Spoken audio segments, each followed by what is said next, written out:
Hello guys, this is your friend Naruto Dark Verse and we are back with a new fanfic. Which is What If Godlike Naruto X Fem Jashin with Divine Harem Part 1. And if you enjoy this fanfic then please press the like button and subscribe to my channel for more fanfic like this. And now start the fanfic. Here we find one Naruto Uzumaki dressed in his horrible jumpsuit with blue shinobi sandals and a blue Konoha headband tied around his forehead, standing in the middle of what appears to be the very bottom of a pit of some sort. When Naruto was pushed aside by the enemy that separated him from his annoying and soon to be possibly dead teammates, he fell into a hole that is just about the size of one big boned Akamaiki genin. Naruto was still conscious right after falling, as his ninja pouch, or possibly some sort of mysterious force, broke his fall. Naruto Uzumaki hasn't been living a very prosperous life for himself, as bad luck would always seem to take away any chance of happiness and success for him. For the young blonde Uzumaki, life hasn't been as sweet as he thought it would be. At the early age of 7, Naruto entered the Shinobi Academy with the help of the Sandaime Hokage Hiruzen Sarutobi, believing that life as a ninja would save him from the horrible childhood he was forced to live due to something he was born with. However, things didn't go as he planned them to. He failed the academy 3 times because of some of the teachers making sure he never did pass by rigging the tests, lowering his grades and outright neglecting him at any chance they would get. He just managed to pass on the very same day he failed for the 3rd time because of stopping the now deceased rogue Chunin Mizuki, who tried to steal the forbidden jutsu scroll for who knows what reason. The 3rd Hokage along with Iruka Umino decided to pass him as a reward for retrieving the scroll, and again, Naruto believed that it would be smooth sailing from there. Unfortunately, that wasn't the case again. It seems Lady Luck or whatever god there is out there just wasn't on his side, as Naruto was dealt with bad luck again. His genin team consisted of a stupid, idiotic, talentless and worthless fangirl who only passed due to being able to do one of the 3 required ninjutsu techniques and book smarts, and a revenge-driven arrogant avenger who just so happens to be the last legal Uchiha, Sasuke Uchiha. Naruto's teammates were anything but teammates. Sasuke was always the person demanding things from the poor Junin sensei they had, and always got what he wanted, courtesy of the idiotic civilian council and the Konohagakure elders. Sakura Haruno was, for short, dead weight on the team. Naruto was always the one to save her from danger because Sakura would either 1. Be too shit scared of the situation she would get herself in, 2. Have no skill of any sort to help survive on her own, or the worst, which is 3. Wait patiently for her knight in shining armor, Sasuke-kun, to save her, which Sasuke wouldn't even bother to do or think of. It's not like Naruto wanted anything or a thank you from the stupid pink-haired screeching banshee, but every time he saves her life from who knows what she would get herself into, he gets nothing but insults from her and her constant trying of punching him upside the head for being a big baka and never ever help me when Sasuke-kun should. Naruto wasn't by all means affected by this, but it was getting annoying every single time they went on a mission, or out for training, which mind you was always one-sided. The Junin sensei was the only person Naruto enjoyed being around. Kakashi Hatake had long explained to Naruto that this team was already doomed the minute it was made. Kakashi was being blackmailed by the civilian council to train Sasuke Uchiha and leave Naruto alone as a means to flatten any chance of becoming stronger and better as a shinobi. Of course, Kakashi did manage to train Naruto on the weekends through the use of shadow clones, and even helped him to be able to use a small amount of the chakra of Naruto's tenant. All in all, Naruto's ninja career wasn't as joyful as he thought it would be. With the Chunin exams, Naruto believed that the 3rd time could possibly go his way, as once he becomes a Chunin, he would finally be rid of the duck-butt-haired avenger and delusional fangirl. But here he is once again at the hands of bad luck, trapped in some deep hole with God knows what, with no way out. Shakes head sideways negatively. Am I really not meant for anything good in life? I keep trying to have faith that everything will go good for me, but nothing ever seems to work. The Sandame was just trying to make me feel good about myself, wasn't he? Sigh, you know what? I think this is the last time I ever think of believing in good luck. Maybe I'll just live with what bad luck has given me, and just live in this nice, empty, dark and mysterious hole I fell in. Oh great, now I'm talking to myself. Just as Naruto was about to sit down in a meditation position and meditate to calm himself, a golden light flashed behind him, and his senses picked up a gigantic chakra source just behind him. Naruto quickly took out a kunai, and held it to protect himself as he turned around, and almost dropped the kunai at what he saw. In front of him is a gigantic ancient temple visible from the gold Indian writings on its wall, and its doors are as large as the gates of Konoha, leading Naruto to believe that they are pearly doors. However, that wasn't the only thing that piqued the Kyuubi Jinchuriki's interests or shock, as right in front of the huge doors is a glass box, or a casket from Naruto's view, holding some sort of human being inside, as this box was just floating in mid-air on its own. What the hell is going on here? What is this place? Was what Naruto said. He took another minute to take a look at the humongous temple and glass box that is right in front of him. Naruto took a few steps forward, then stopped when he reached the floating glass box.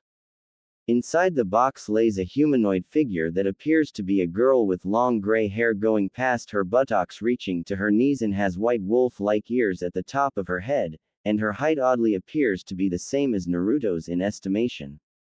She is wearing no clothing at all, leaving her body completely exposed for Naruto to see, as her arms are crossed together over her chest and her eyes are closed, with a chest rising and falling every 2 seconds. Naruto blushed deeply at this, and couldn't help himself but be marveled at the sheer beauty of the gray-haired girl resting inside the glass box. Think of the girl in the cover of this fic. From the corner of his eyes, Naruto looked up to the huge doors of the temple, and saw a stone tablet resting on the very floor. He slowly walked around the glass box as to not disturb its levitation and the girl sleeping inside it, then reached the small stone table and picked up. This temple belongs to the former Otsutsuki princess, who is now the queen of the Otsutsuki clan. The rabbit goddess Kagaya Otsutsuki. This temple is her tomb and final resting place, and only her best chosen descendant can enter this temple. Wow, could that girl be Kagaya Otsutsuki? Said Naruto as he turned around to look at the girl sleeping inside the glass box. He placed the stone tablet down, then walked up to the floating box as he tried to look for a way to open it. He saw hinges on the other side of the box, then pulled the lid up slowly as to not cause a disturbance. Once that was done, Naruto once again stared at the sleeping form of the magnificent gray-haired girl before him, and without thinking, his right hand moved to her face and caressed her right cheek slowly, with his thumb rubbing against the girl's dry lips.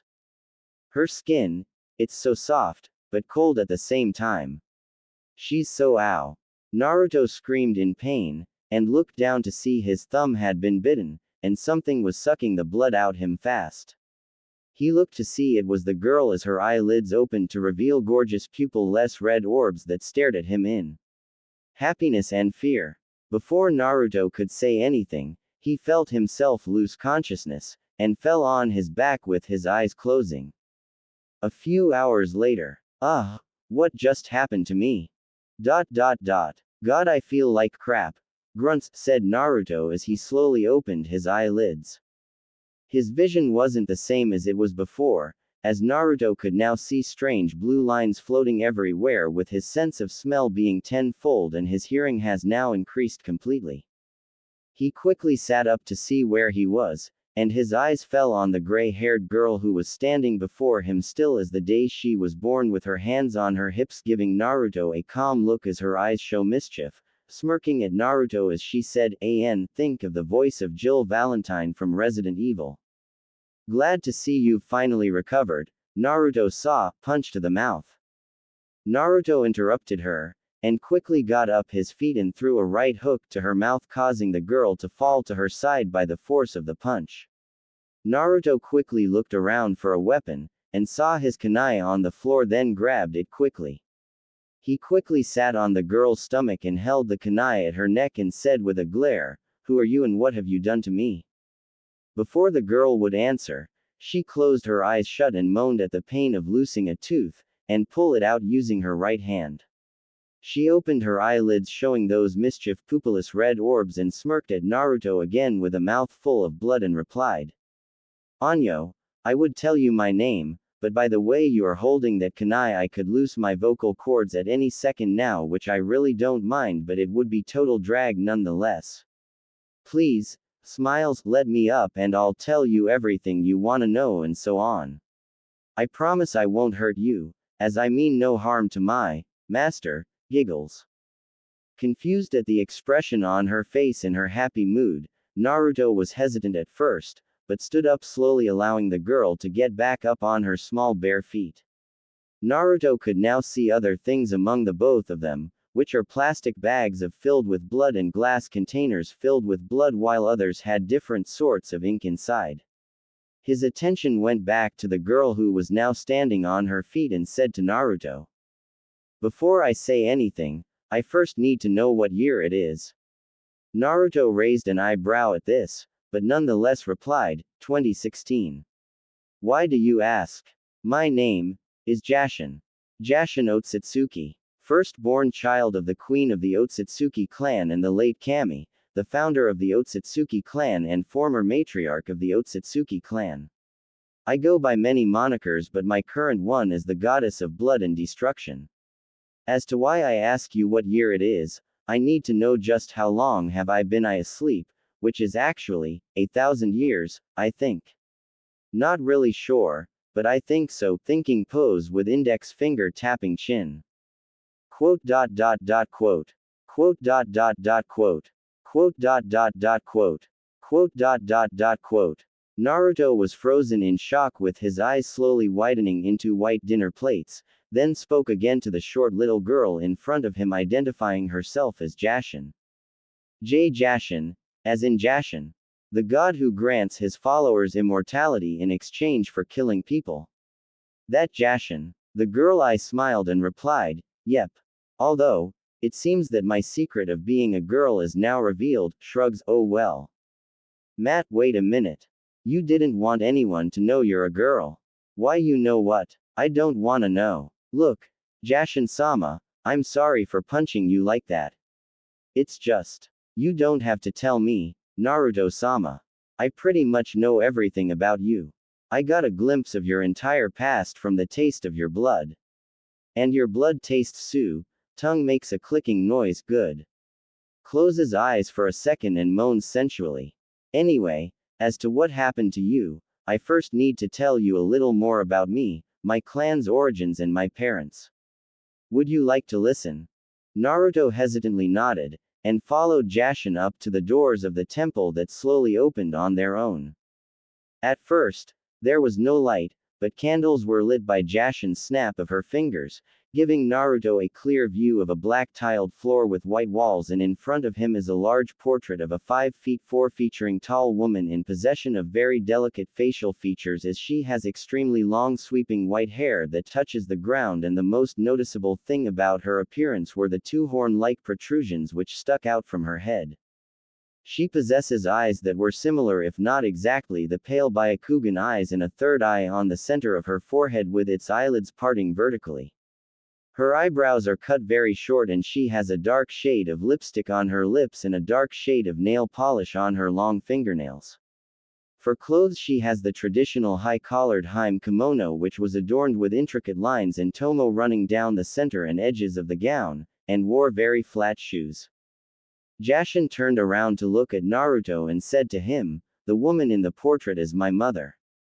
If you read the stone tablet outside, you should know that she is the current head of my clan after my dead pasted away.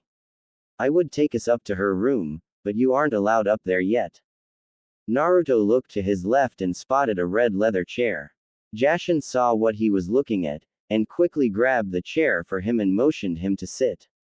Naruto sat down on the chair, but was confused at Jashin not getting herself a chair too.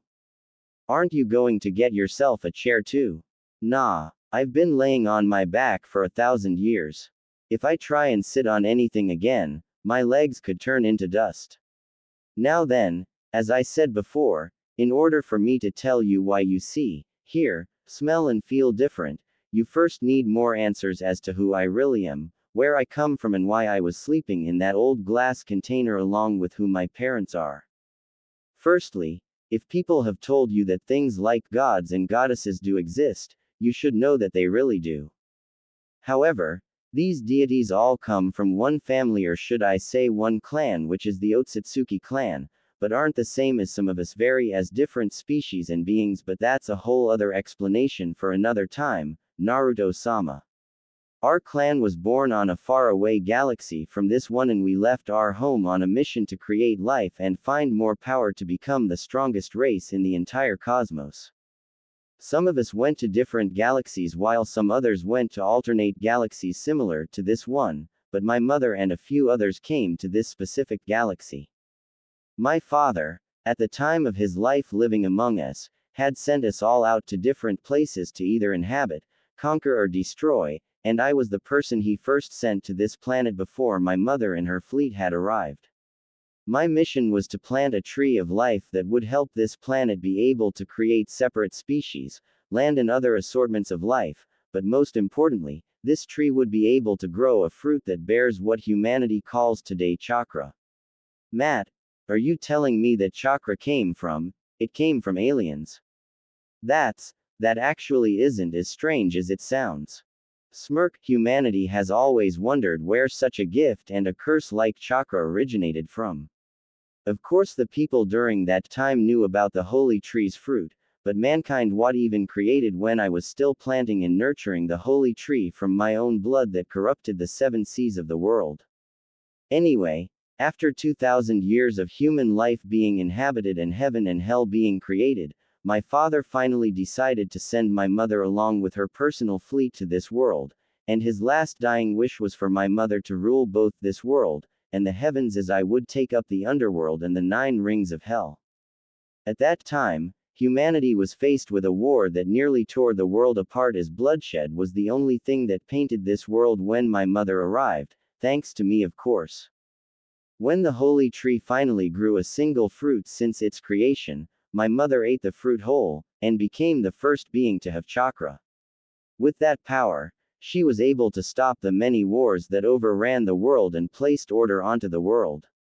An order where everyone would acknowledge her as God and bow to her whether they wanted to or not.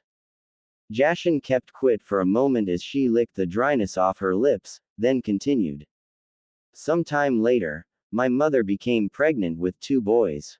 One was named Hamura Otsutsuki while the other was named Hagoromo Otsutsuki. During that time she raised the 2 boys. My mother kept me hidden from them as she wanted them to believe they were special and the only last existing Otsutsuki males in existence. Demo, why would she do that? Said Naruto as he gained a look of question. Jashin shrugged and replied, if I know. The woman practically took me into her pocket dimension and I never came out again during the time those 2 were around. By the way, aren't you in the middle of a test right now? Jashin-sama. I would rather be here than up there right now. I don't really care if I fail this test, as I already know I would, considering what is or what has happened to my teammates will be pinned on me. So please, continue your explanation. I have all the time in the world right now. Jashin caught a glimpse of sadness and disappointment written all over Naruto's face for a split second, and frowned as images of the blonde Uzumaki's past came flashing to her. Alright, said Jashin with a sigh, so anyway, these 2 boys were raised to live up to what my mother wanted them to be. I don't know about Hamura considering she never got the chance to tell him his destiny, but with Hagoromo, she prophesied that he will be a great sage that will become the world's greatest warrior and protect humanity from anyone who tries to disturb its peace. Unfortunately, my mother, she began to get really sick. Not in the sense of an illness, but in the sense of her mind state, as the holy tree's conscience was slowly becoming more and more corrupted each passing moment as both Hamura and Hagoromo got stronger. In my theory, I believe that the holy tree did not want anyone besides me and my mother to have its chakra, and became angered when it saw Hamura and Hagoromo grow stronger and stronger with its power. It was only a matter of time before my mother and the holy tree combined would form that monstrosity known as the 10 Tails. Before that happened, my mother, with the last inch of sense she had, pulled me out of her pocket dimension and told me that I am the only true child she wanted to keep her true power and belongings. Then she placed me into that glass container as a way to keep me safe from Hamura and Hagoromo along with their descendants and other Otsutsuki clan members, and sent both of our personal avatars to claim our thrones in heaven and hell. She knew very well that I was a person who needed someone's guidance and care since my father passed away leaving me to her, so she decided to make a command on the glass container that whoever will open it, will become my husband and sole master woman or man. I smiles. Quote. Naruto said nothing as he tried his very best to process everything Jashin has told him. After a couple of minutes, the blonde Uzumaki looked up to Jashin and said to her.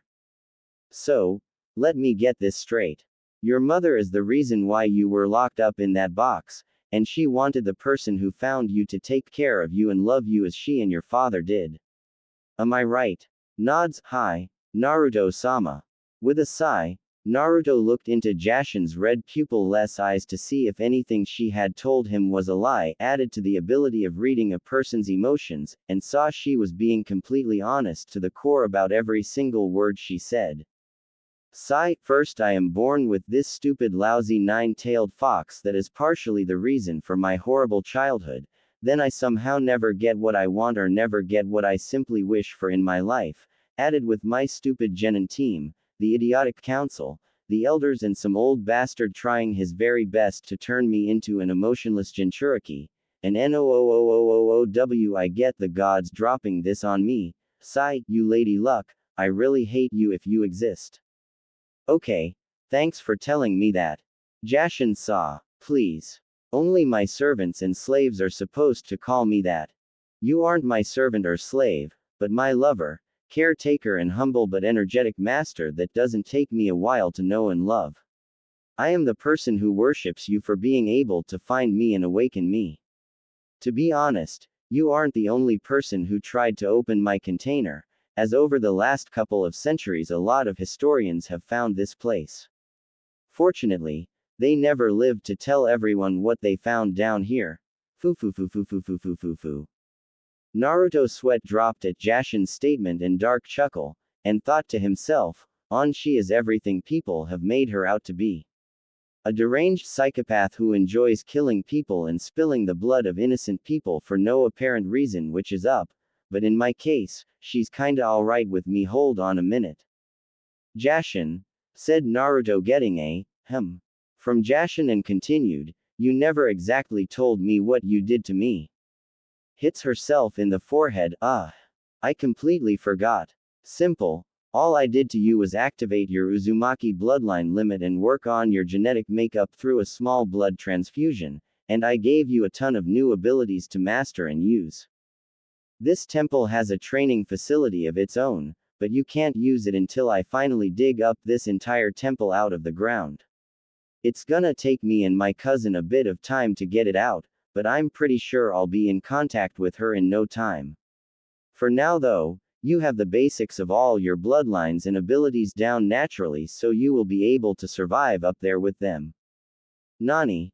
Did you just say, Uzumaki bloodline?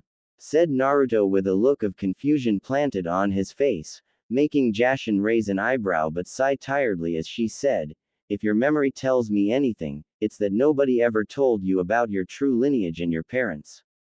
Sigh. Okay. All will be explained to you when you get out of this place and finish this part of the Chunin exams, Naruto-sama. By some kind of dumb luck, I can sense the life forces of both the Haruno and the Uchiha just half a mile from here, and you really need to get there before they really do die this time. Anyo, Jashin, how exactly do you expect? I widens. I think I know how. And why do I know how? Jashin folded her arms over her bare chest and responded to an ecstatic Naruto, like I said, Once you're done with this stage of the exams, I'll tell you everything about your parents, your heritage, and what exactly you are now capable of. Now, if you don't mind, I need to clean up this place and make it suitable for you, Uzumaki-sama smirks. Without even mentioning a word, Naruto left in a red swirl that swallowed him up from the center of his stomach, leaving Jashin alone with the temple. The gray-haired loli smiled to herself, then looked up to the portrait of her mother as she said to herself, or it. Hiding in some bushes are the three young genin of Team 10, also known as the famous Inoshika Cho trio of Konohagakure. One of the three is from the Akamaiki clan, chewing and munching on some bag of chips nervously, the other being a young platinum blonde-haired female Yamanaka, shaking with worry but looking on at what was unfolding before in disappointment as she is seething in anger, and the other was a lazy Nara who secretly and seriously wanted to be in any other place but here, but he knew very well that he would be getting the steel frying pan to the face if he didn't take part in this exam. Grunt, Ino, we need to leave right now before they sense our chakra signatures and do God knows what to us. You know very well that even if we tried to help Sakura and Sasuke out, we would also be in a lot of danger, and you heard what they said. They're here to fight Sasuke and only Sasuke. They don't care about Sakura, said Shikamaru, with Choji now closing the bag of chips, saving them for another time, obviously, supported Shikamaru's suggestion. Yeah, Ino. We don't even know that much ninjutsu or any other field of offense right now to help save Sakura and Sasuke, not mention Naruto is nowhere to be seen, meaning that he could have been, you know. Against these guys, we're practically whoopee cushions waiting to be sat on. You saw that Rock Lee kid fight them. They used some sort of sound jutsu on him, and that Rock Lee kid is a Chunin level genin according to what Asuma sensei said. Will you cowards stop weaseling out of this? I know the both of you don't like Sasuke and Sakura that much, and grits teeth, so do I. Even though he is a total and Sakura is, well, you don't need me to tell you what her large overgrown head is filled with, but they are still our fellow ninja, and you know the law we Konoha ninja go by, said Ino, getting a tired grunt from Shikamaru and a side glare from Choji. The event that unfolded before them is one Sakura Haruno trying her best to defend an unconscious Sasuke who was resting under a tree against three sound genin who have just recently defeated and knocked out one Rock Lee of Team Guy. One of the sound genin looked like a mummified boy with only his right eye visible, with the other male having a very similar hairstyle to Konoha's copy ninja Kakashi Hatake, and the female of the group has very long raven hair, wearing the same Anbu pants as her teammates with Senbon tucked between her fingers. The mummified genin did a small stretch while saying, well, that was something. Hopefully no one interferes again. Next time, I won't be so merciful. Zaku snorted at what the mummified genin said, and took out a kunai from his pouch and threw it over to the tree that Sasuke was resting under, only to get knocked away by a sloppy shuriken Sakura threw that, mistakenly, killed a squirrel hidden in the bushes nearby. Alright, enough with the funny business, you pink-haired bimbo. You know what we're here for, and it's that Uchiha dork sleeping like a baby under that tree, and is he sucking his thumb right now? Never mind. If you don't let us through and do what we came here to do, me and Dosu will probably consider putting a paper bag of that fat head of yours, and have a little 15 minutes of fame with those two holes between your legs. Era, Zaku, said Kin, are you sure it's a girl? That pretty much looks like a boy to me. More of an Okama if you ask me. Zaku, Kin, we've wasted enough time trying to tell this genin to move away peacefully. I will take her out myself. Before Dosu could finish what he had to say, a red swirl began to appear right in front of Sakura, then in mere seconds, a human figure started to morph into existence. After a full 20 seconds of the sudden red swirl's appearance, the swirl was gone, revealing the blonde Uzumaki hero himself, Naruto Uzumaki, with a completely different wardrobe that oddly seems a little gothic due to the colors of the clothing. His jumpsuit pants changed color from its orange and blue to a straight black, along with his shinobi sandals being black. And his jumpsuit jacket was gone along with his Konoha white t-shirt replaced by a white t-shirt adored with a black upside-down star. And lastly is his Konoha headband still tied around his forehead, but he also has a small platinum braid chain around his neck, and there appears to be 2 tattoos on the top part of his hands, as his left hand has the kanji for yin, and the other has the kanji for yang. His facial appearance is still the same, but his eyes however still hold its shine, but they now have a gloss black color instead of the ocean blue with 3 white rings inside the iris surrounding the pupil. Huh, a wardrobe change. I didn't ask for this. Shrugs, ah well, that's how it works in fanfiction I guess, said Naruto as he gave a quick look over himself, and lifted up his shirt to see his torso was now fully ripped with a six-pack and the seal around his belly button was still in place. Team 10, who were still hiding in the bushes, all gaped and eye widened at Naruto's new look, with Ino sporting a blush seeing Naruto's ripped abs and vessels appearing on all sides of his arms. Guys, what happened to Naruto? Said Choji as his eyes were still a little eye widened at the sight of his fellow ramen-loving comrade appearing out of nowhere dressed in some new clothing he has never seen him wear before. Shikamaru shook his head and said to his big-boned friend, Choji, as much as I hate doing this and I really do, my guess is that Sakura and Sasuke must have left him behind somewhere for a very unreasonable idea, or they probably ditched him since they really don't like him much. You know how much those two don't want him around. Besides, I heard Kakashi-sensei has been secretly training Naruto more properly than he trains Sasuke. Shakes head negatively, that's not it. Can't you guys feel his chakra output and his Junin level chakra? It's suffocating but soothing at the same time. And those tattoos on his hands, they have so much chakra inside them, but it's like the chakra inside of them are oddly a broken down version of it. Plus, those abs, said Ino, getting a sweat drop from Choji, who took out his bag of chips and continued eating, while Shikamaru thought of saying something smart, but settled for sighing and spoke to his 2 teammates as he said, "This is such a drag." Back with the Sound Team and Team 7, the 3 Sound Genin eye widened at Naruto's sudden appearance, but they soon became overwhelmed with anger at his ignorance of the situation he is currently in. Naruto Baka, where the hell have you been? Was what Sakura screeched, making Naruto look up to see the 3 Sound Genin glaring daggers at him, releasing all the killing intent they have, then looked behind him to see Sakura standing there, flaying her arms around like a headless chicken while screaming loudly at the top of her lungs with a small blood vessel appearing at the very center of her oversized forehead.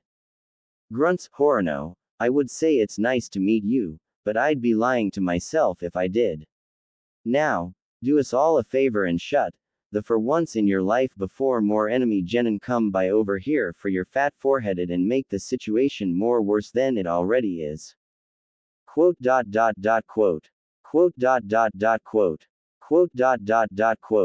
Sakura was frozen at Naruto's statement, but chose to disobey the favor she was asked and was about to open her mouth and speak when punt. She got an elbow to the head by Naruto's right arm, sending her flying way back into the tree that Sasuke was resting under. The 3 Sound Genin gasped at this blonde literally elbowing his own teammate, but Zaku snapped out his shock and grinned as he said to Naruto, "And who the hell are you? Are you this green little monster's teammate or something?" Kicks Lee's face. Zaku, just hold on a minute, said Dosu as he took a step forward and said to Naruto, You're the Uzumaki Orochimaru-sama told us to be wary of. You need to be dealt with before you cause any more problems for our mission." Naruto raised an eyebrow at Dosu, then his expression gained a fox-like grin right before he suddenly vanished into thin air, causing all 3 genins to freeze up at what happened to the blonde before them but started to look around frantically for where Naruto could be. Hey Dosu, how about we just kill the Uchiha now? The kid must have bailed as soon as he realized he can't take us all on. No, Zaku. Orochimaru taught me this seal that I should use on the Uzumaki if he is to use that against us. We need to take care of him. Before Dosu could finish, He sensed Naruto's presence very close to Kin, and looked to see him bent on one knee right behind her with the index fingers of his hands being coated in white wind chakra. He poked the raven-haired sound girl right in the anus, and she immediately screamed in pain as she flew straight up into the sky and came down fast flat. Before she could fall to the ground, Naruto raised his right hand to Dosu's direction, and the girl flew right at him in blinding speeds, knocking the air right out of the mummified genin, who was pushed back by Kin being thrown at him by some sort of invisible force. The very trees behind Dosu were also blown away, along with a small medium-sized crater appearing right where the trees were. Zaku, along with Team 10, all eye widened with their jaws opening wide in shock of what Naruto just did, and became even more shocked when they sensed the high amount of chakra Naruto used in whatever technique he used on Kin and Dosu, along with the destruction the jutsu caused. I guess I need to do chakra control exercises again. But whatever, I can't complain at using that jutsu. Now then, let's see if I can. Naruto looked at the Kenji on his left hand, and in a quick second it glowed white as a long katana blade with a green handle and diamond-shaped guard appeared right before him, then grabbed it with his right hand. He glanced at the blade, then looked over to a frightened Zaku and said to him, "Oi, you with Kakashi-sensei's hair. You know a lot of wind jutsu, right? Right? Hey, I'm talking to you, you little cunt." Zaku jumped at Naruto's sudden yelling, and flinched at the killing intent-infused glare he got from the blonde, and replied hesitantly, "Why yeah. What's it to you? I know a few techniques in the book of wind style and fire style combination jutsu, and I wanna use this S-ranked jutsu I can use with this sword right now. You wanna be my guinea pig to see just how awesome it is?" Grins. What? Said Zaku as he slowly backed away in fear of the killing intent being forced upon him, but he didn't have the chance to run as Naruto gave him a look indifference and said, "Too late." The sword was suddenly coated in red and black swirling flames, and Naruto pointed the sword right at Zaku as he said, "Uzumaki style. Dance of the fire whirlpool." The flames flew straight at Zaku in the form of a swirl, with the black and red flames chasing each other, and consumed the now screaming genin as the swirling flames flew straight into the air with him. In a matter of seconds, the flames were gone, and Zaku came back crashing down onto the ground, making a small crater where he landed. His clothes and skin were burnt, with his hair now being gone, leaving him bald. By now, Team 10 could be seen with their eyes looking as if they would pop out from their sockets at any given second, or their irises and pupils would soon become non-existent. Deadpan, I didn't even use that much chakra on that jutsu. Meh. Shrugs, my chakra control isn't as good as it used to be anymore. Sigh, thank yo, Jashin. Grunts, said Naruto as he discarded the sword like it was nothing. Then just as he was about to walk up to Sakura, he looked up to see Sasuke now walking out of the tree he was under, with flame-like marks covering most of his body, and purple-colored chakra seems to be coating his entire form. The last Uchiha raised his hands up to his face, chuckling darkly to himself as he said, "Now this is the power I have so long awaited for. With this power, I can accomplish anything, and nothing can touch me." He quickly scanned the area to see a lot of trees have been cleaved right off the ground, with a massive crater that has 2 unconscious sound genin in it. Then he saw the burnt and dead body of another sound genin laying on the ground with smoke coming from his wounds. He turned again to see the unconscious form of his female teammate laying on the ground with her forehead bleeding. Then his Sharingan blazing eyes landed on the one person he secretly despised the most in the village, then smirked as he said, "Dobi, I see you have survived that attack Orochimaru did to you, and I can see you finally discarded those kill me now clothes of yours that have disgraced my presence as an Uchiha. A change of clothes and some tattoos won't help you now, as you were, are, and will always be weak. You will always kiss the ground I walk upon, and now that I am far stronger than I ever was, I have finally reached my potential. No matter who trains you or what you do to become stronger than you are now, you will never be able to match my level of power, as this smirks, is the full might of the Uchiha clan. A clan that exceeds all clans in existence. But you wouldn't know that, as you're nothing but a clan-less lost cause that doesn't even know its parents.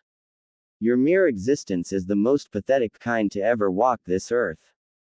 By now, Sasuke expected Naruto to implode with anger and rage and come rushing to him hoping to shut him up and fail badly, but he slightly eye-widened to see Naruto talking to Ino Yamanaka and Shikamaru in a casual fashion as if he didn't hear anything Sasuke said, or he rather ignored him altogether. The blonde finally turned to Sasuke with a deadpan and spoke in monotone voice. Oi, you done with the monologue? We need to get moving quickly. Your banshee bitch over there needs medical attention from the injury eye. You bastard. You dare ignore an Uchiha? I will. Maybe I should just do Kakashi-sensei a favor and seal up that stupid hickey before you go, mad with power, and do something I'm gonna regret from letting you do later. Naruto raised his right hand to Sasuke, and by some sort of invisible force, Sasuke was pulled forward towards Naruto, then stopped as his neck was captured by Naruto's hand and gasped for breath as the chokehold Naruto had on him was taking every last inch of breath he had. Gold chains erupted from Naruto's back and held Sasuke by his wrists and ankles, holding him in place as he released his grip on Sasuke's neck, then made a high number of hand signs in blinding speed. Sasuke couldn't see, nor could Choji, Ino and Shikamaru see them either. Stopping at the horse hand sign, Naruto placed his left hand on the curse seal Sasuke had on the left side of his neck, then whispered. Sealing technique. Serial prison level 2 inches. At this, Sasuke clenches his eyes shut as his body shook violently from the pain as the flame-like marks retracted back into the curse seal fast, and the brooding duck-butt-haired Uchiha made a girl-like scream from the sheer pain he felt from the sealing technique used on him by Naruto, along with the great lose of the venomous power he had for the short few seconds he felt retract back into the curse seal.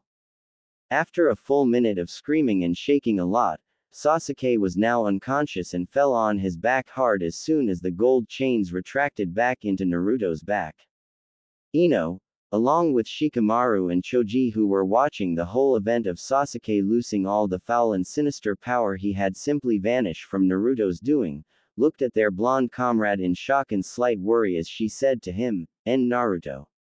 I might not have really known you that well, but what you have just done isn't exactly normal for a genin like you or any of us. Even if you get training from one of Konohagakure's best junin, you don't do that sort of stuff, and you just did fuinjutsu, which is something a Konoha genin could never even do no matter how high your reserves are. Just what happened to you when Sakura and Sasuke left you behind for dead?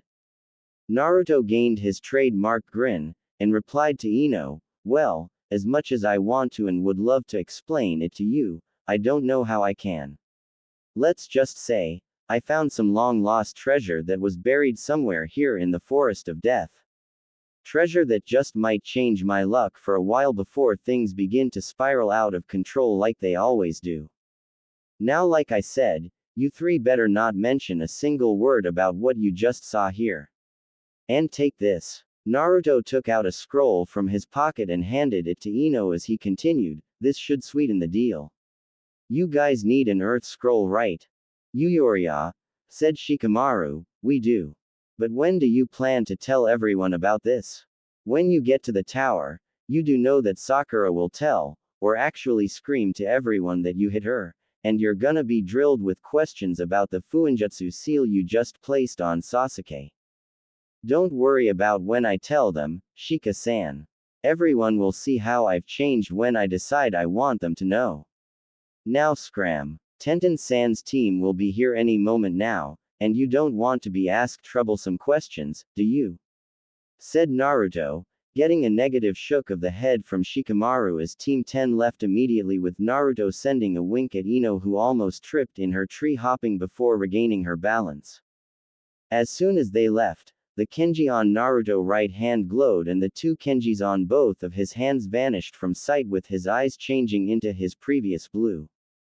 Without making a hand sign or shouting the phrase, two shadow clones popped into existence and picked up the unconscious forms of Naruto's teammates, and were about to leave but stopped when a tired Tenten and slightly frustrated Neji appeared from the top of a tree just in front of Naruto.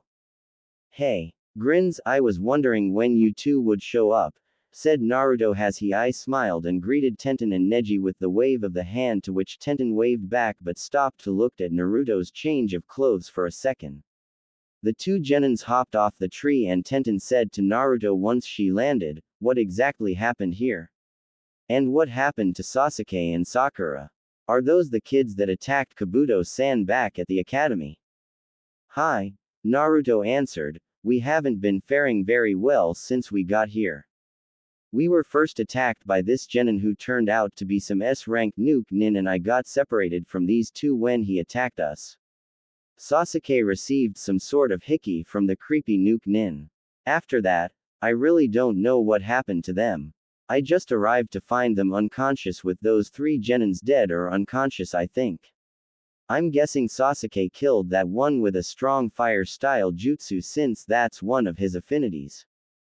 Neji, who didn't buy anything Naruto said, narrowed his pale Byakugan eyes and said to Naruto while walking up to him, "You appear to have some sort of genjutsu cloaking your entire figure, Uzumaki-san.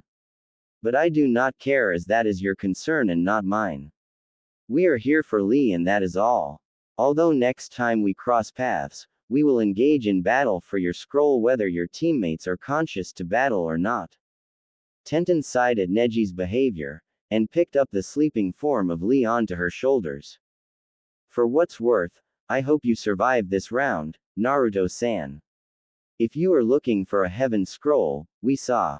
Tenten. We are not helping anyone in this part of the exams, even if they are Konoha ninja," said Nenji with Tenten eye-rolling at her teammates' glare, but followed suit as Neji hopped off north, leaving Naruto and his clones behind. "Well, that better than I expected. You two. We need to get to the nearest cave and take a quick rest for bit. I need to do a memory erasing jutsu on them to make sure they don't go yelling to the council that I hurt them, or I have some sort of new power in jutsu that I don't deserve and needs to be handed over to Sasuke. The last thing I need is for those two to make my time here more unbearable than it already is," said Naruto, getting a nod from the two clones. With that said, Naruto hopped out of the area in search of a place to rest and hide, with the two clones following behind. A day later. Afternoon. "That should do it. Minus one problem, for now at least," said Naruto. The team of three were currently sitting inside an open cave with Sakura and Sasuke still unconscious, with seal arrays that were written on their foreheads flashing white before they vanished, leaving no trace of ink on their skin. Both Sasuke and Sakura slowly opened their eyes to see Naruto sitting near a fire eating fried fish, and Sakura quickly got up as she pointed at Naruto and once again screeched, "Naruto Baka! Where the hell have you been? Where the hell are we? You weren't supposed to survive that attack by the snake ninja, Dobi. I saw you get blown away like the pathetic waste of space you are," said Sasuke with a smug look on his face, but he did not getting any reaction from Naruto, who replied as he finished his fish. "Swallows food, you're right. I was blown away, but I didn't die from a simple C-ranked wind jutsu. I safely landed on my back and then I had to wake up and fight my way out of a big hungry snake before it would digest me whole. After that, I tried finding you too, but I somehow couldn't sense Sasuke's chakra signature as it changed for a short while, and obviously Sakura's chakra signature is non-existent. I did however find both a heaven and earth scroll on my way to finding you two sleeping out in the open like pieces of meat waiting to be devoured by the predators of this forest." "That's a lie, Naruto Baka. Sasuke-kun must have slipped those scrolls into your pocket before he had to fight that creepy snake man. He must have got us both into this cave to save me from the danger of this forest and protect me from the other genin that wanted to take me away from him." "Hearts in eyes," said Sakura, getting a large sweat drop from Naruto, who thought to himself, "I'm beginning to think fangirls are an entire different species to humans if she actually believes all that crap." Sasuke stood up from where he was resting and spoke to his teammates. "Since we have both scrolls, We need to head to the tower immediately without attracting any attention to the other genin out there. I don't want to spend another second in this disgusting forest any longer than I already need to. Sakura, being the person she is, formed hearts and eyes again as she squealed in delight of hearing Sasuke speak, but the mood vanished as soon as Naruto responded to Sasuke's statement. By the way, that hickey on your neck needs to get checked out by the Sandaime whether you like it or not. When we get there, I don't wanna be anywhere near the both of you until we are ordered to. Now let's move already. I don't want to save your constipated again. Naruto, Sakura and Sasuke luckily arrived without any trouble on the way, and they were now standing in front of what appears to be two large hands forming a ninja sign. I think we should open the scrolls now since the rule was to never open the scrolls until we arrive at the tower, said Naruto as he took out the scrolls but was stopped by Sakura who said to him, and you said we should listen to you, Naruto Baka. Sasuke-kun is the smartest in our team so he should decide what we should do. Naruto was about to speak, but stopped himself then tossed the scrolls to Sasuke who caught them, then unrolled both of the scrolls at the same time. The scrolls flashed white, and Sasuke quickly threw the scrolls to the ground.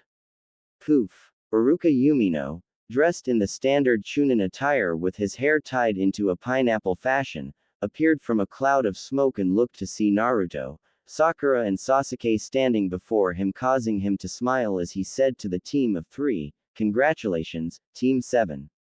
You have passed the second stage of the Chunin exams, and you somehow don't appear to be having any injuries or casualties at all. I'm very proud of you 3.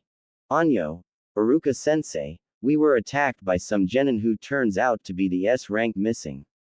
Shut up, Dobi. As I was saying, the S-ranked missing ninja of Konoha also known to be one of the 3 Sannin, Orochimaru. I don't really know what happened since I got separated from the team when he attacked us with a wind-style jutsu, but Sasuke appears to have the same mark Enko Mitarashi has, said Naruto getting a heated glare from both Sasuke and Sakura which he easily ignored, and Iruka eye widened at what Naruto told him but soon changed his expression of shock to seriousness as he replied. This is a serious matter that needs to be reported to the Hokage as soon as possible. Sasuke, you will come with me as that seal on your neck needs to be checked if it is what it is. Naruto, Sakura, the two of you can head on upstairs and pick out whatever rooms you want. You have the rest of the 4 days to rest and relax before the Hokage calls everyone to the arena for an announcement. Before Sasuke could refuse, Iruka placed his right hand on Sasuke's shoulder, then the both of them left in a puff of smoke. Sakura turned to Naruto only to see he already left without even saying word, and screamed in anger of her blonde teammate ruining her chances of sharing a bed with her precious Sasuke-kun so that she could help him recover from getting such a nasty hickey from that evil little snake man as it was all Naruto's fault that Sasuke has it. Back with Jashin. Okay. I cleaned up some of the parts of the temple, updated the library, refurnished the supplies, made all sort of clothes for my master and I finally washed all my clothes. Now, what should I do? Here we find the goddess of blood and destruction standing in a gold-plated tiled kitchen dressed in a white dress with a black neck collar around her neck, the dress and collar in the cover, still not wearing any shoes whatsoever, and tapped her chin with the index finger of her right hand as she began to think of something to do. Her red pupilless orbs widened in delight as an idea came to her mind and said out loud to herself, I know what to do. I should call my cousin. I need to make arrangements of when I can get the temple out of this shithole, and now is the best time since I know she really isn't doing anything with herself. Deadpan, actually that bitch never does anything. All she ever does is wander about in that damn infinite dimension Ka-chan made for her and complains that Big Red has taken away the silence she so rightfully deserves and needs. Sweat drop. I have got to get that bitch a hobby before she turns into a mindless robot or something. With that said, Jashin bit her thumb and began to write all sorts of different symbols in a circle with an 8-pointed star in the center of the room. Once she was done, She took a step back just as soon as the drawings flashed white with a blinding light appearing as the kitchen began to shake slightly. The light disappeared, showing a cute little girl having the same height as Jashin, and this girl has long black hair reaching down her hips and gorgeous gray eyes that complements her gothic Lolita clothing. The girl first had a look of confusion on her face, but it soon changed when she spotted a crazy grinning Jashin standing before her, causing her expression to change to one of boredom as she spoke with a monotone voice. Jashin, my faaaaa, Vorite cousin. It's so nice to see you after the past 4,000 years I saw you. Ho have you be?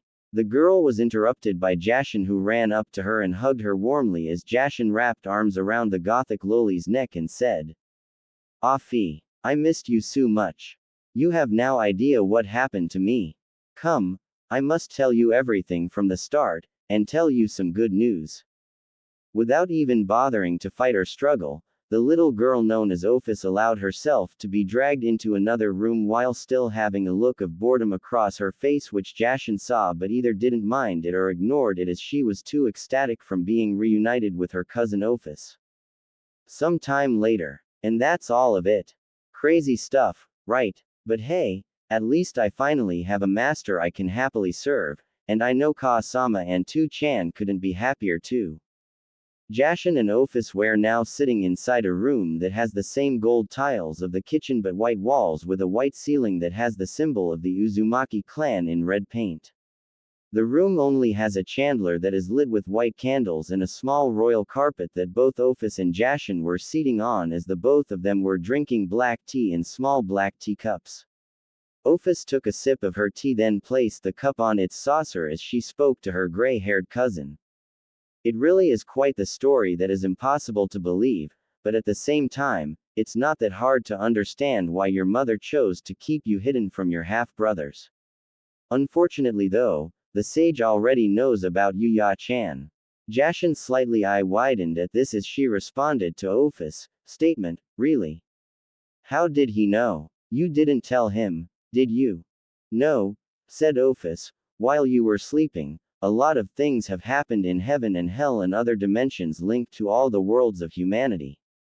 For starters, your mother's chosen second, Genryusai Shikeguni Yamamoto, came into power and claimed the title as the Christian god who will rule the heavens of this world along with the others too. Your chosen second, Tia Harabel, also did the same as she became the queen deity of the underworld and ruler of the 9 rings of hell, but however, a lot of things began to unfold.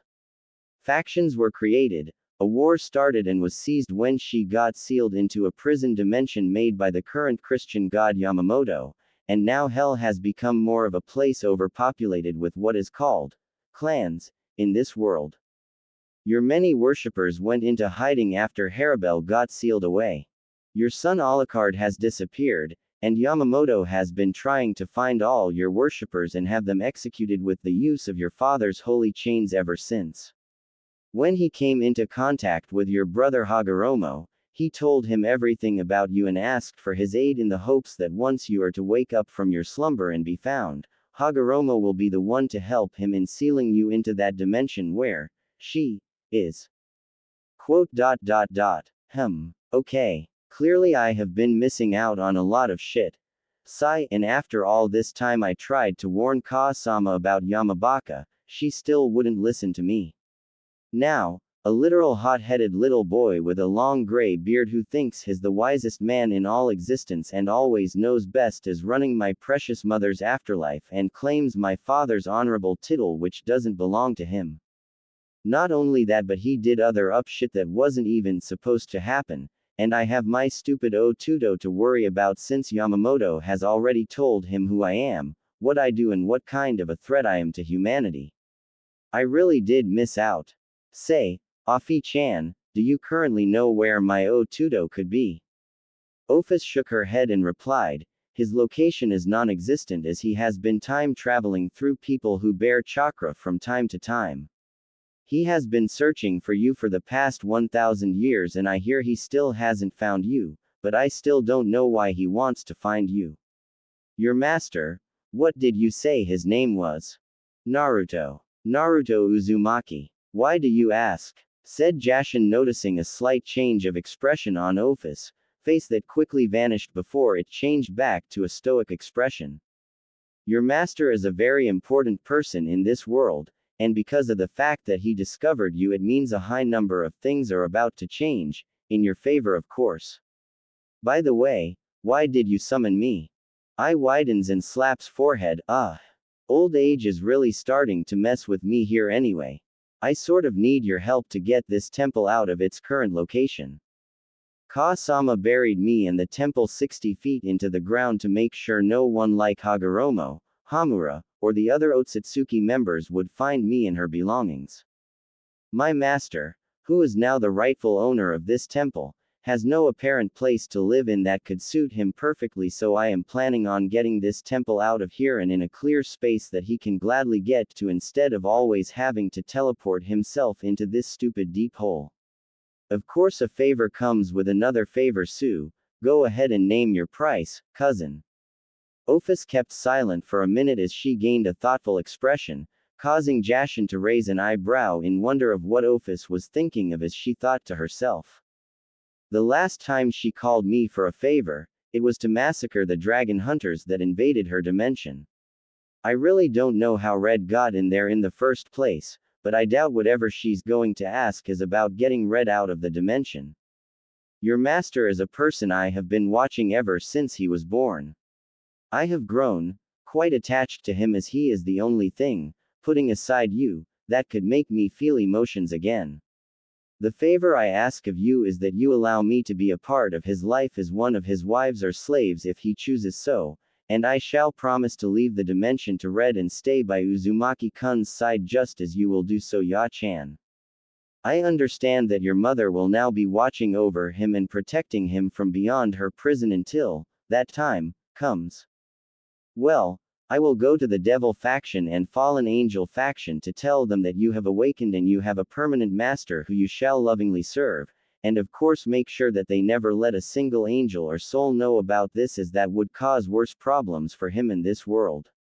The leader of the Fallen Angels will send 2 of his soldiers to help guard and protect Uzumaki-kun for a short time, and I know the Grimori family will try their best to contact their heiress to find you as soon as possible.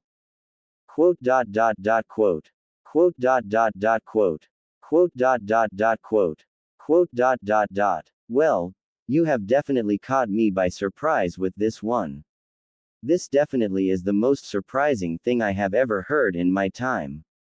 Jashin tried to read Ophis' eyes and body language to see if she was only joking about the favor she is asking her, and found nothing, leading the gray-haired lowly goddess to believe that Ophis is being completely honest on the favor. Jashin kept quiet for a short while, then spoke again with a smirk planted on her face with her eyes glistening from the fire of the candles. I shall do you the favor you so humbly ask for, Afi-chan. But remember that there are no take-backs once I do you this favor, Narrow's eyes. I am fully aware of that, as I hold no second thoughts over the favor.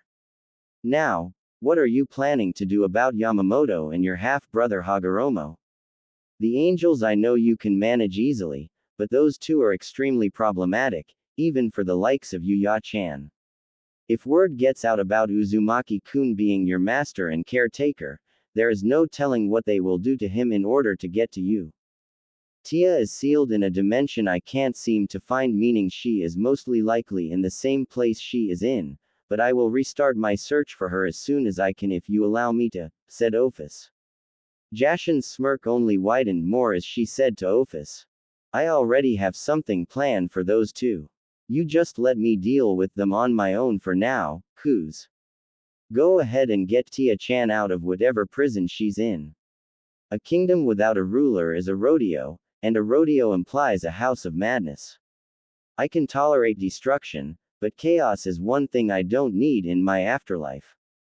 It has been 4 days since Team 7 arrived to the tower, and not a lot of things have happened since then. Sasuke was released a day later from the INT department after they evaluated his seal problem, and it was confirmed that he has the curse mark of heaven given to him by Orochimaru, who is yet to be found and arrested, then executed of course. The Sandaime already called for Jiraiya the Toad Sage, and he had arrived to see if there was anything he could do to temporarily stop the cursed seal from affecting Sasuke for the time period. Upon inspection of the seal, the Toad Sage discovered that there already was another seal keeping the venomous chakra and the presence of Orochimaru at bay, and this caused confusion amongst the Sandaime and Jiraiya, who both tried to figure out how it got there or who placed it on the Uchiha in the first place, as nobody from the INT department says he or she is responsible for it during Sasuke's evaluation at that place.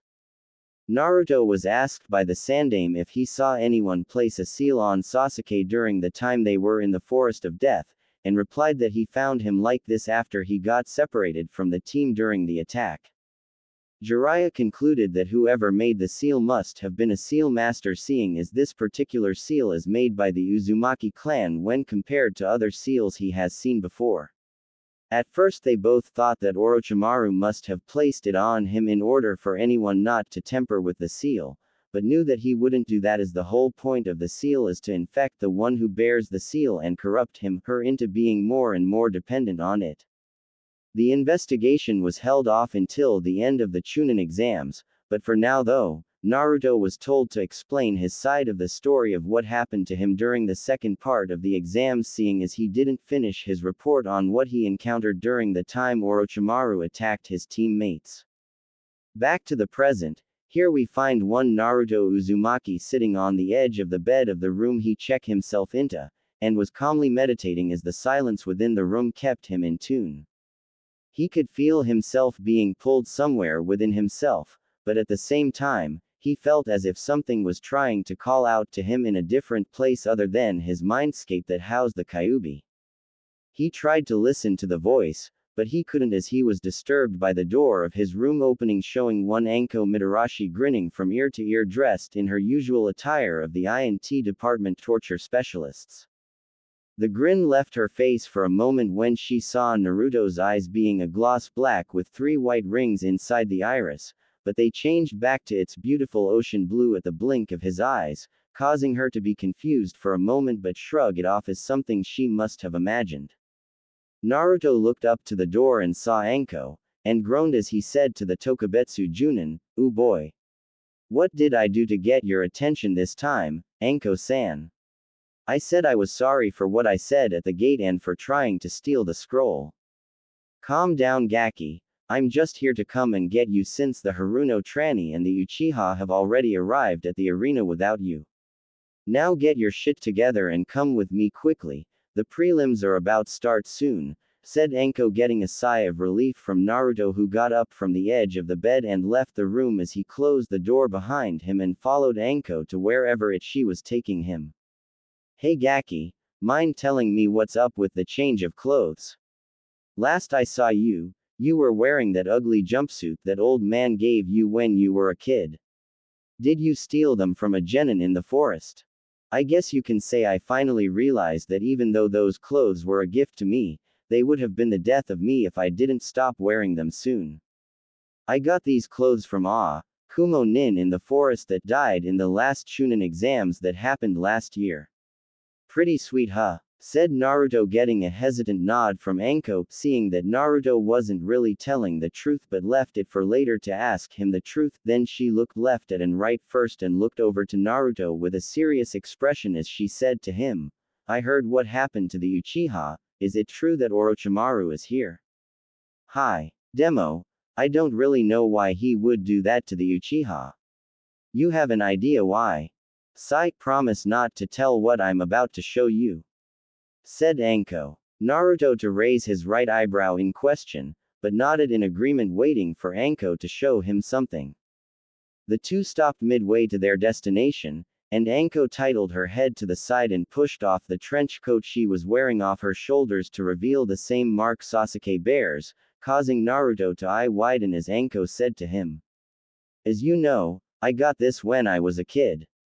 I was one of the kids that left with Orochimaru when he was caught experimenting on kids with the cells of the first Hokage and for the other horrible stuff he did. I've had this annoying piece of garbage ever since.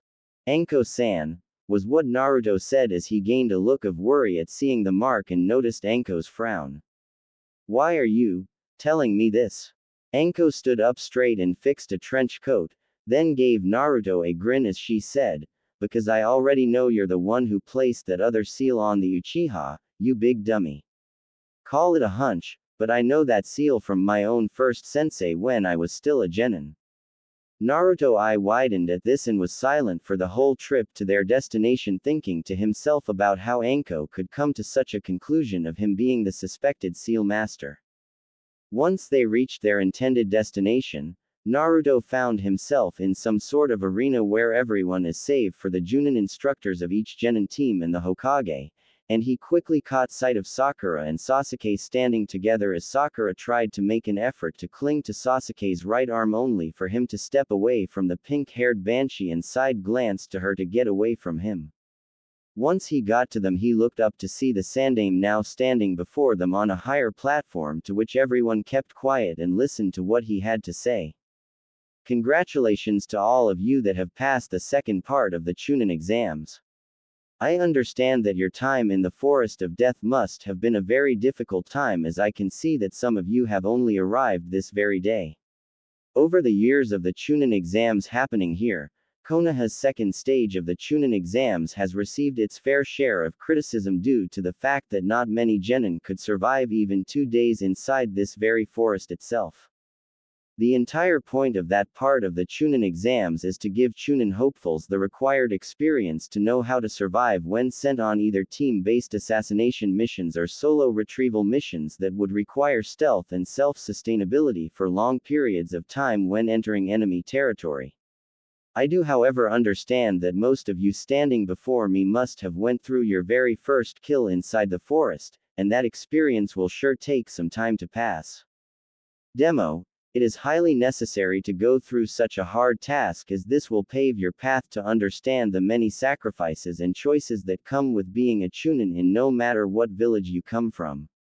Moving right along, due to the high number of people that passed the second part of the Chunin exams, a preliminary round shall now be held in order to slim down the number of people who shall progress into the final part of the Chunin exams. But we just got here, said Kiba, getting a glare from Anko, who said to the young Inuzuka, well, tough luck, Gaki.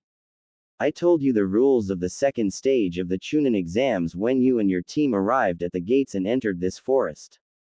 If you wanna wooz out, then go ahead, no one is stopping ya. But your team will follow you out of here.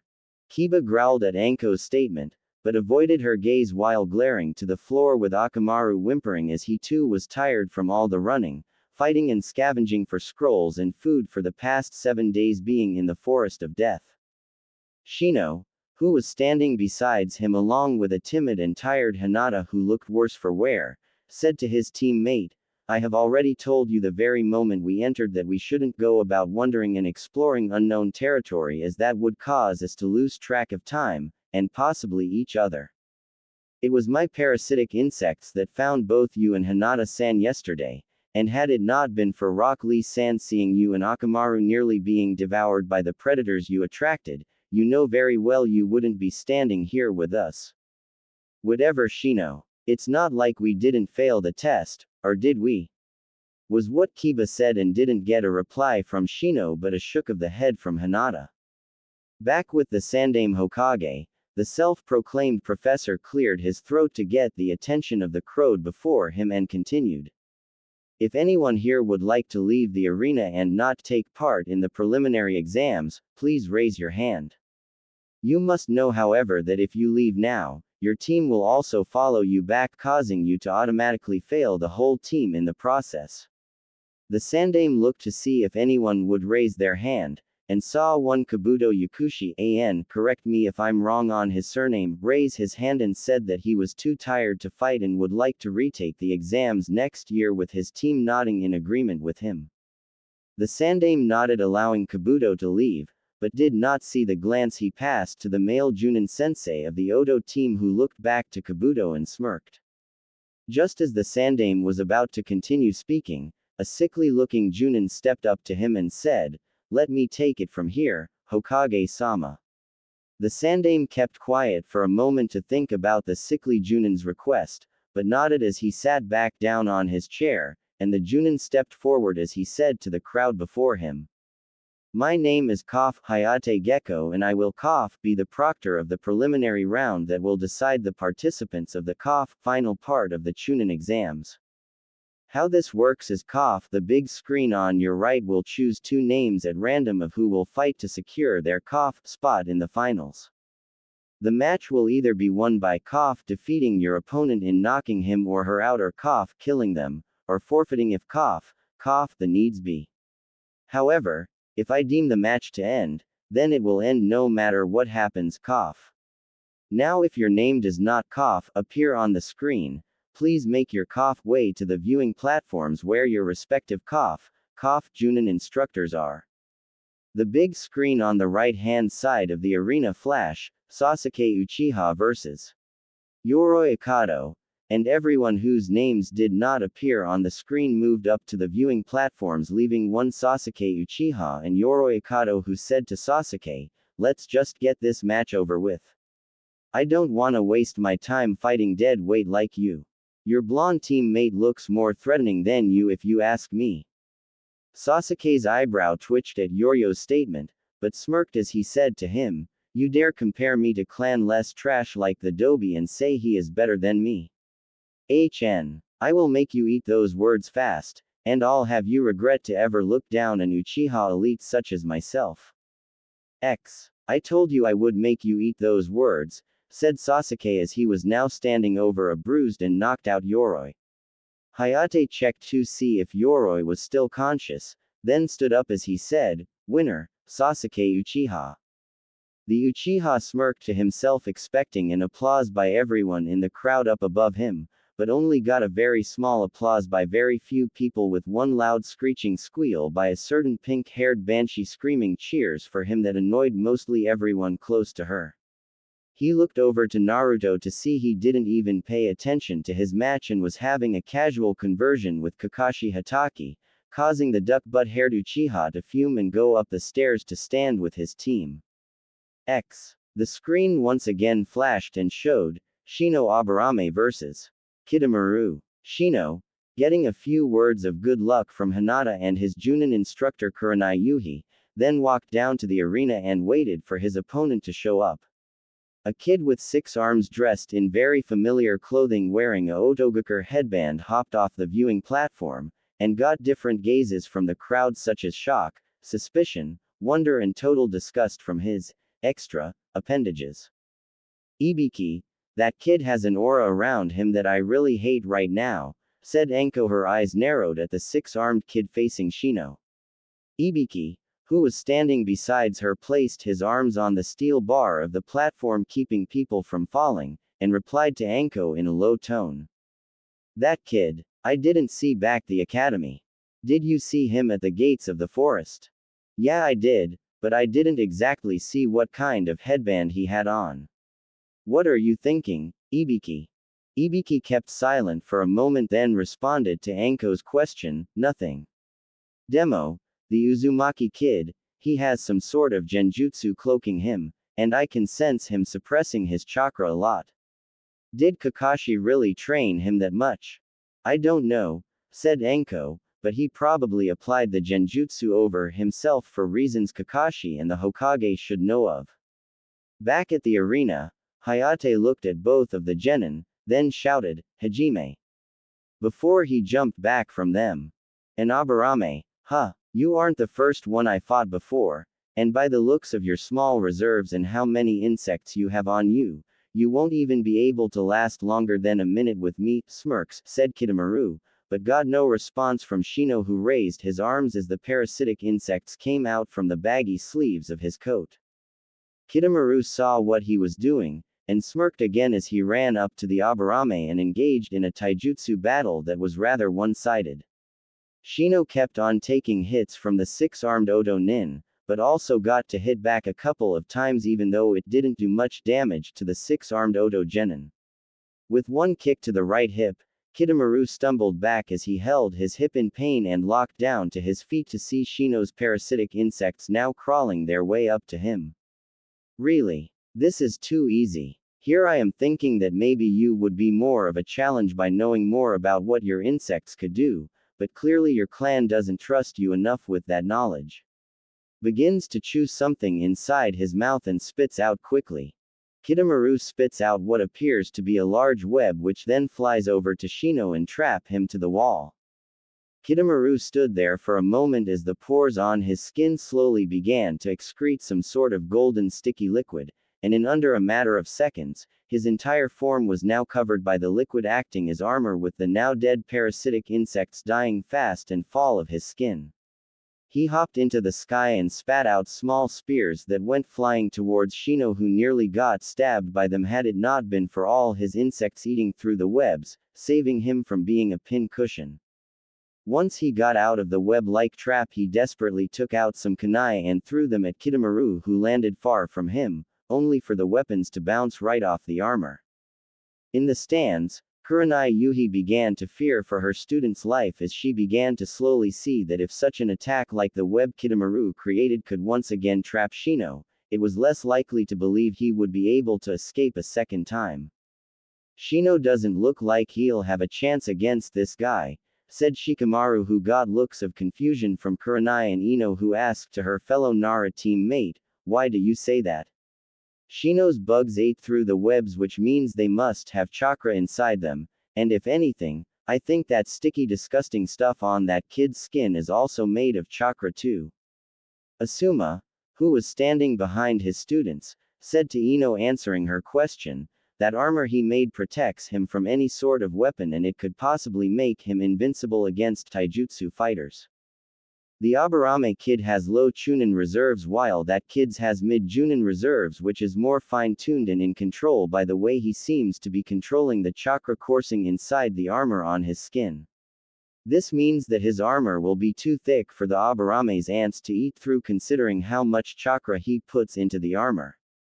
But he does have a shot at winning this because of the Oto kid's constant talking during the fighting, meaning he is underestimating the Aburame kid a lot. Shino-kun, said a worrying Hinata, who looked on at her teammate fighting the sound genin. Kidomaru cackled darkly as he ran to Shino in Chunin speeds and once again engaged in a taijutsu fight that was once again one-sided as Shino desperately dodged all of his attacks and got to a safe distance from Kidomaru, only to land into another web trap once again that enclosed his entire figure from the neck down. The six-armed Kidomaru slowly walked up to his prey while making a sword from chewing the liquid inside his mouth and said to the trapped Shino, "You're not even worth the effort. I'll go ahead and I forfeit, Proctor-san, as my parasitic insects cannot eat through this web fast enough," said Shino, causing Hayate to hop down to the arena and shout, "Winner by forfeit, Kidomaru." Kidomaru grunted in annoyance of Shino's forfeiting, but one glance from his Junin instructor made him release Shino from the web trap and the liquid on his skin was gone just as he took the stairs up and stood beside Dosu and Kin. Shino followed, and once he got to Hinata and Kiba, his Junin sensei gave him a reassuring hand and said to him, "You can always take the next Chunin exams in Kurigakure no Sato. You've made a good decision by forfeiting, Shino." "I am perfectly fine, Kurenai sensei, as there is no need to worry about my state of mind on losing these exams," said Shino, "though, I do question his statement of fighting one of my fellow clansmen before me. Also, I did not see him at the Shinobi Academy when we took the first part of the Chunin exams." Kiba snorted and said to Shino, "Does it matter if you didn't see him?" The next 6 matches were rather many things to describe. With the fight between Kin and Shikamaru, it seemed as if Kin was rather not 100% due to the anal blowing technique she suffered at the hands of Naruto.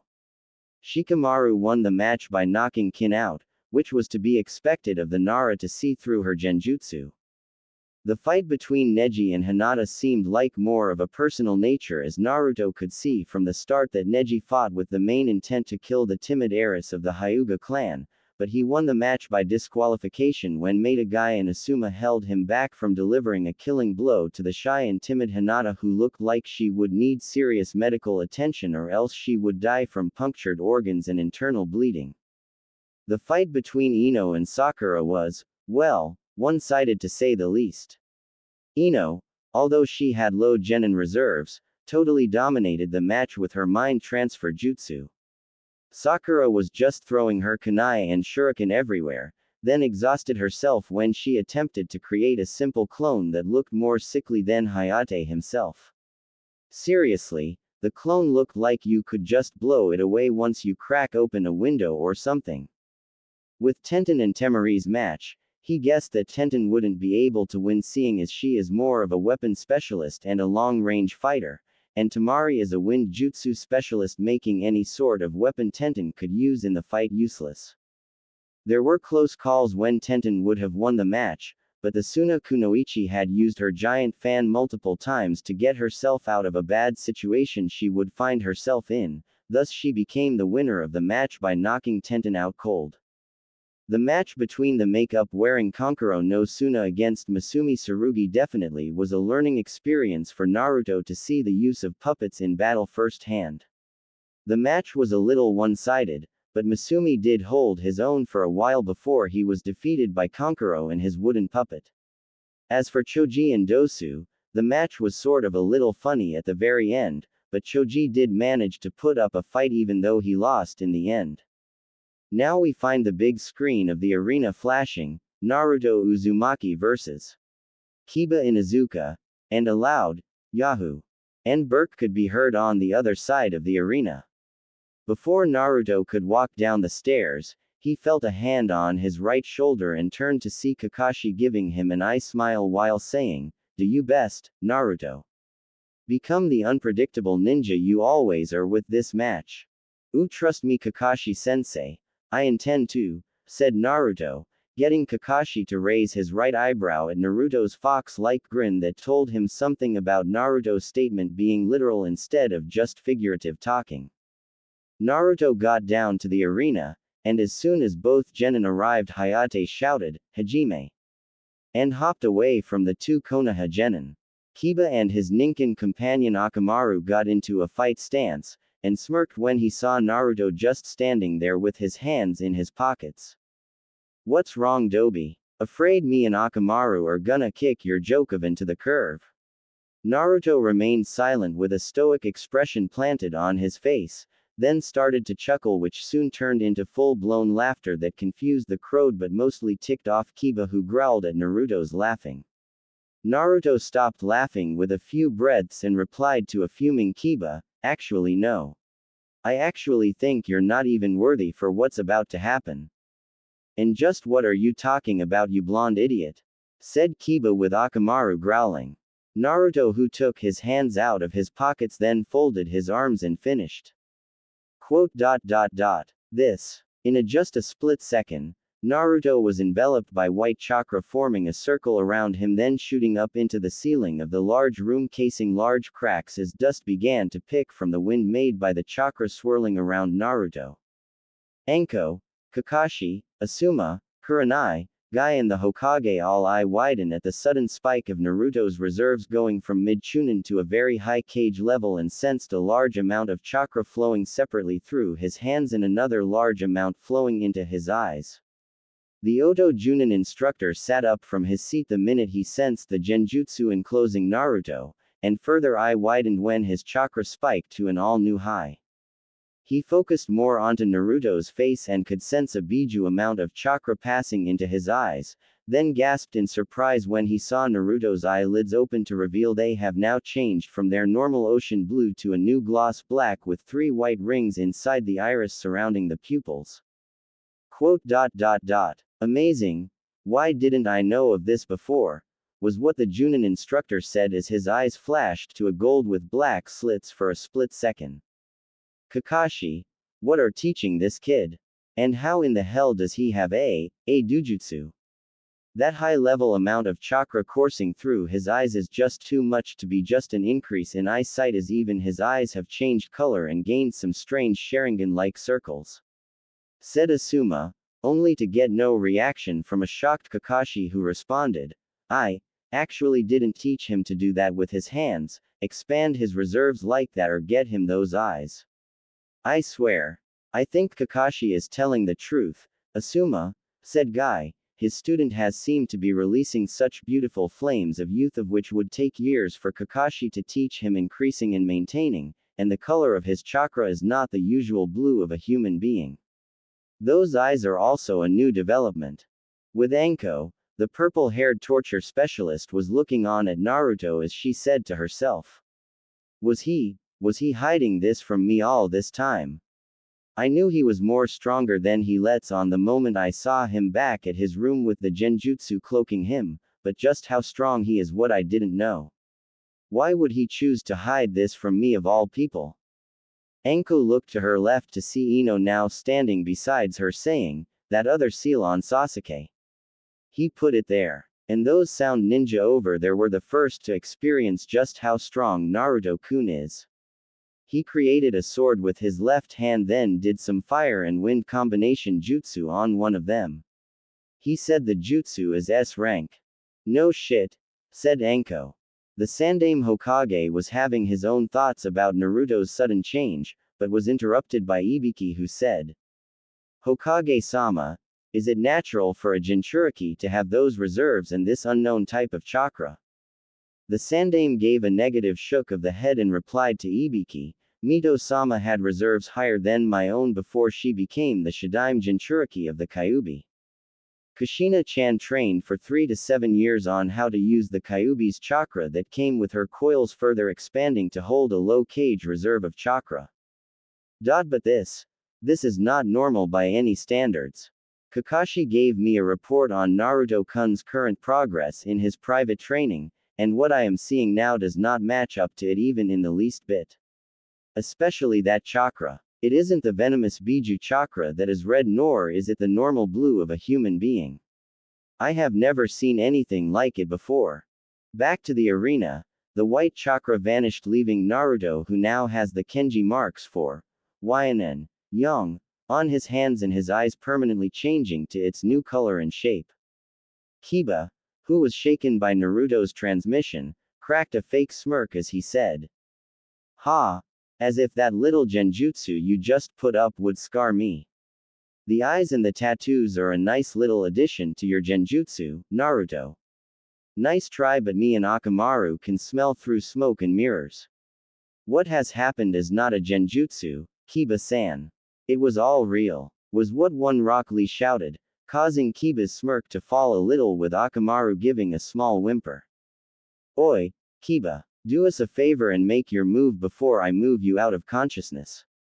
Make sure you come at me with the intent to kill, as I want nothing less to prove just how wrong you are about me being a dobi now, said Naruto, getting a growl from an infuriated Kiba, who did a hand sign and said, Man-beast clone. Akamaru, through a puff of smoke, transformed into a carbon copy of Kiba, and the two hopped off into the air, then flew straight towards Naruto, swaying and swaying in mid-air until they became spinning drills going for the target, which is Naruto. Once Kiba was close enough, Naruto sidestepped the attack and stopped Kiba's spinning by grabbing the young Inuzuka by the collar of his jacket and the tip of his pants, then threw him over to the wall, with Kiba going through it head first, with only his lower body hanging lifeless as his upper body was stuck inside the wall of the arena. The crowd was stunned to silence at Naruto literally making short work of Kiba, but Kakashi sighed as he thought to himself, note to self, stop trying to expect something from Naruto or try to predict him. It's a complete bad idea and a stain to my eyelids from constant eye widening. One genin with a hairstyle shaped like the foul end of a duck was fuming badly as he was having his own thoughts. The Dobi, where did he get that kind of power?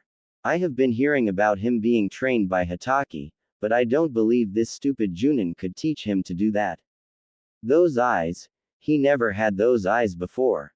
I will demand answers from him, then get the pathetic civilian council to use their political power on Naruto to get him to give me that power in his eyes. It's mine and only I deserve such power. Besides him was Sakura thinking the same thing along the lines, but added with images of Sasuke doing some other things the author would not want to get into typing down for the readers to see. Or do you want him to type it down? Good. Back with Naruto, he looked down to a now scared Akamaru, who transformed back into his original form, and Naruto squatted down to the Ninken and said, "You wanna try something, Akamaru?" Quote. The Ninken whimpered and shook it slowly, to which Naruto smiled and brushed the dog's head and said, "Good boy. Don't worry about Kiba. Your partner will be fine." Naruto turned to Hayate and said to him, "Hey Proctor-san, call the match already. You can see for yourself that Kiba won't be getting up anytime soon. And don't worry about him, he's not dead, he's just stuck and out cold. I didn't throw him that hard." By now, Kurenai was completely speechless at the event that happened before her very crimson eyes.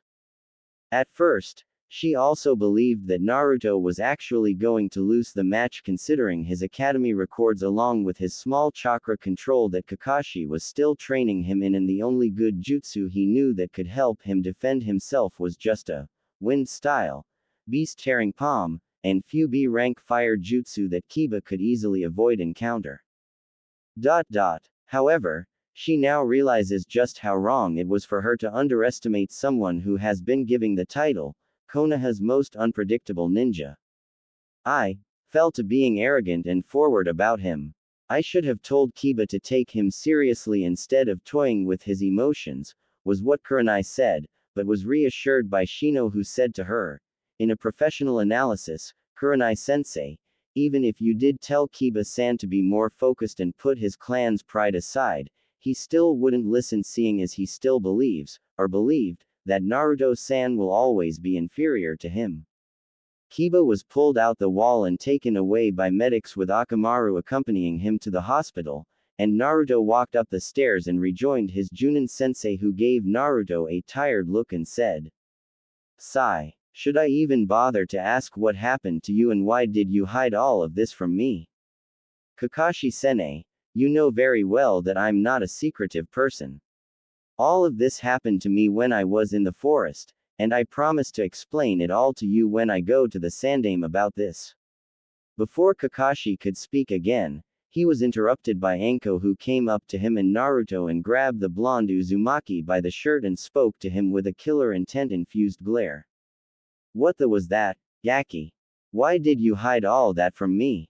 Though you, Anko-san, like I told Kakashi-sensei, I am not a person of secrets, and you know me very well to see when I am hiding something, and I would tell you eventually, like I always do. This transmission happened to me when I was still in the forest, and I promised to tell you and Kakashi-sensei everything as soon as I go to the Sandaime Hokage. I promise." "Hey Dobi," said Sasuke, interrupting Naruto, "I don't care whether you will tell the Hokage first or not. All that power you displayed down there is not yours, and you don't deserve it. I know about Hatake training you secretly to not make you embarrass me out on missions, but all of this isn't you, and it never will be, so tell me now where you got all this power and those eyes. I demand it, as I am your superior, you insolent little." "Sasuke-kun is right, Naruto Baka. Now talk before I tell my father and the civilian council," said Sakura. Anko was deeply offended at what Sasuke had to say about Naruto and was planning to put the Uchiha in his place along with his pink-haired tranny of a fangirl, but was stopped by Naruto, who said to her, "Don't.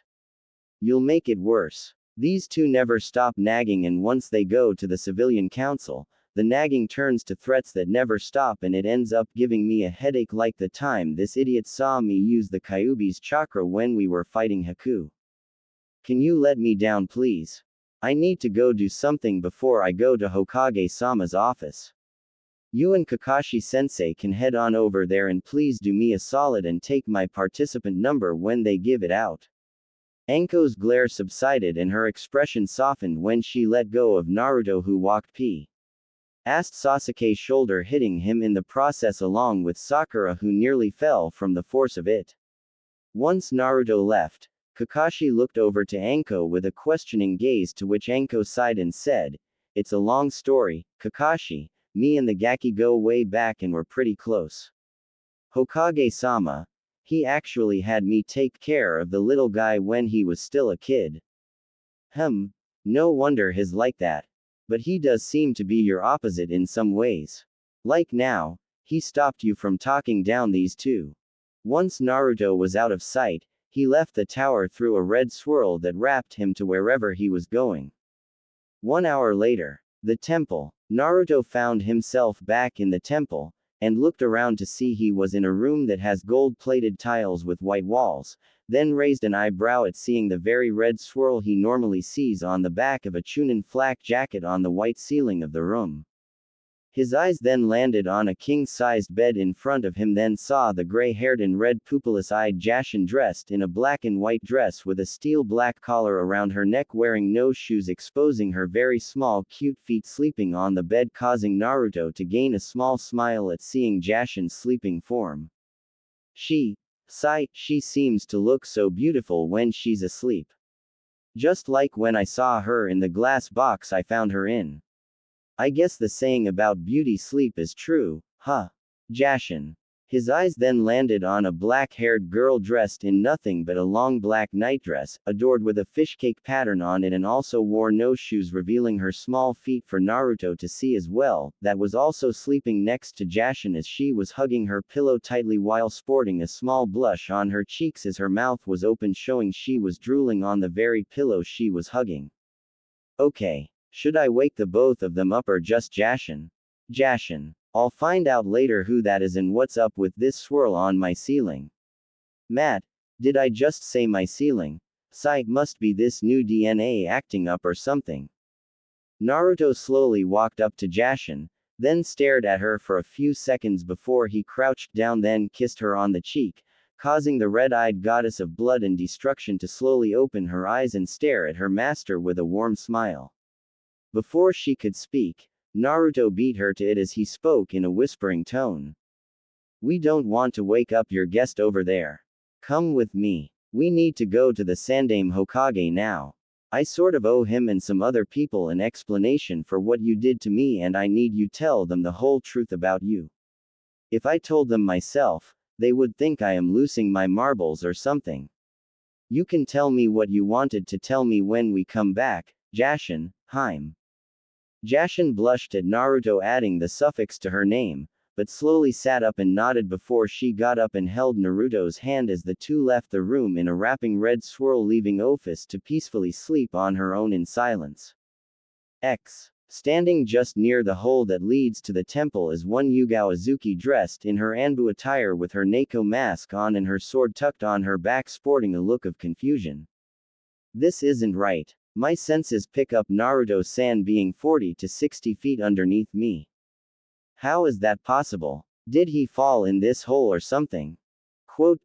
Before the purple-haired female Anbu could further question the predicament of the genin she was ordered to find, she sensed something besides her and looked to see a red swirl wrapping out two small humanoid figures. Once it was done, the swirl vanished, revealing one Naruto Uzumaki and a gray-haired girl Yugao has never seen before. Just as she was about to speak, Naruto stopped her as he walked up to her with Jashin still holding his right hand with her left and said to the female Anbu, "You're here to take me to the Sandaime Hokage?" With a hesitant nod, Yugao replied, "Yes. I am." "Then take us over there. Let's not waste any more time," said Naruto. Yugao placed her hand on Naruto's shoulder, then all three of them left the area in a leaf shunshin, but failed to notice a small green snake see them leave and slithered its way into the hole. Yugao, Naruto and Jashin all arrived in the Hokage's office to see the Sandaime, the elders with Danzo missing, Anko and Kakashi all waiting for them. They all saw Jashin, and were about to question Naruto who she is when Naruto stopped them as he and Jashin walked forward to the Sandaime's desk with Naruto saying, "Hokage-sama, you and everyone in this room probably have a lot of questions about my reserves increasing with my coils being enlarged, the color of my chakra, these tattoos on my hands and my eyes, along with the fact that I was the one who placed the Juinjutsu blocking seal on Sasuke. In order for you all to understand the answers to those questions, I have brought to you the very person who will explain to you all the truth about what has happened to me. I do ask that you temporarily ask all your Anbu to leave this room until all that has been needed to be said, is said." Koharu narrowed her eyes and said to Naruto, "And why should Sarutobi need to have his Anbu leave the room, Uzumaki?" Jashin, whose eyes began to slowly form blood vessels around her red pupilless iris on her white clear surla with thick red worms beginning to slowly surface on her arms like veins, was about to release a godly amount of life-taking pressure on the village elder for addressing her master in such a manner, but was stopped when Naruto squeezed her hand, causing the blood vessels in her eyes and the worms on her arms to vanish before anyone could notice. The Sandaime looked into Naruto's eyes for a minute, then motioned his Anbu to leave the room. Once they were gone, Jashin took a step forward, letting go of Naruto's hand. Then the blood vessels began to reappear on the clear white surla of her eyes as her mouth twisted into her trademark smirk, then folded her arms over her chest. My name is Jashin. Jashin Otsutsuki, first-born daughter of the founder and late ancestor of the Otsutsuki clan and the queen of the Otsutsuki clan Kagaya Otsutsuki. I bear many titles throughout the cosmos, but this world knows me and acknowledges me as the god of blood and destruction. Naruto-sama over here is my sole master and caretaker, and I am the reason he has all his gracious and godly power that exceeds even my own, as he is the greatest being to ever come to exist since the time of my great father God, my adoptive brother Brawly, and my mother Kagaya.